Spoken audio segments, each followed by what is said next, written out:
మీకు love brain disease గురించి తెలుసా? రిలేషన్షిప్ లో ఉన్న కొంతమందికి ఈ కండిషన్ ఉంటుంది.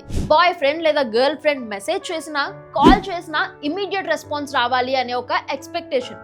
రిప్లై రాకపోతే anxiety, over emotional reactions start అయిపోతాయి. ఇది స్టార్టింగ్ స్టేజ్ లో కొంచెం కామన్ గా ఉంటుంది, కానీ లిమిట్స్ దాటితే ఇది మెంటల్ హెల్త్ ఇంబ్యాలెన్స్ వైపు వెళ్తుంది. దానికి ఎగ్జాంపుల్ గా రీసెంట్ గా చైనాలో జరిగిన కేసు ఒకటి ఉంది. ఆ కేసులో ఒక యంగ్ అమ్మాయి తన బాయ్ ఫ్రెండ్ కి రోజు 100 సార్లు కన్నా ఎక్కువ కాల్ చేసేసేది, మెసేజెస్ చేసేసేది. బాయ్ ఫ్రెండ్ రెస్పాన్స్ ఇవ్వకపోతే నన్ను ఇగ్నోర్ చేస్తున్నాడు, నన్ను వదిలేశాడు అనే థాట్స్ ఇమ్మీడియట్ గా ట్రిగర్ అయ్యాయి ఉంటాం. ఈ ఎమోషనల్ ఓవర్లోడ్ వల్ల చాలా ఎక్కువగా ఏడ్చేసేది, అరిచేసేది, అన్ని పగలగొట్టేసేది. ఇంకా సిచ్యువేషన్ అవుట్ ఆఫ్ కంట్రోల్ అయ్యాక పోలీస్ ఇన్వాల్వ్మెంట్ కూడా జరిగింది.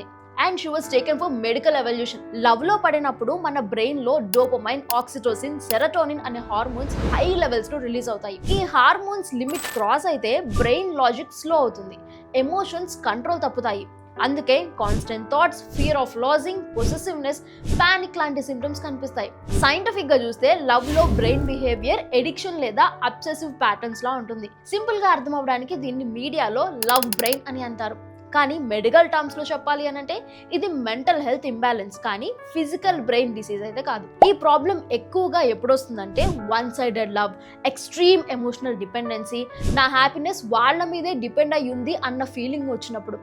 లవ్ ఈజ్ బ్యూటిఫుల్, కానీ సెల్ఫ్ ఐడెంటిటీ, సెల్ఫ్ కంట్రోల్ లేకుండా లవ్ లో లాస్ట్ అయితే anxiety, depression, emotional break down ఈజీగా ట్రిగర్ అవుతాయి.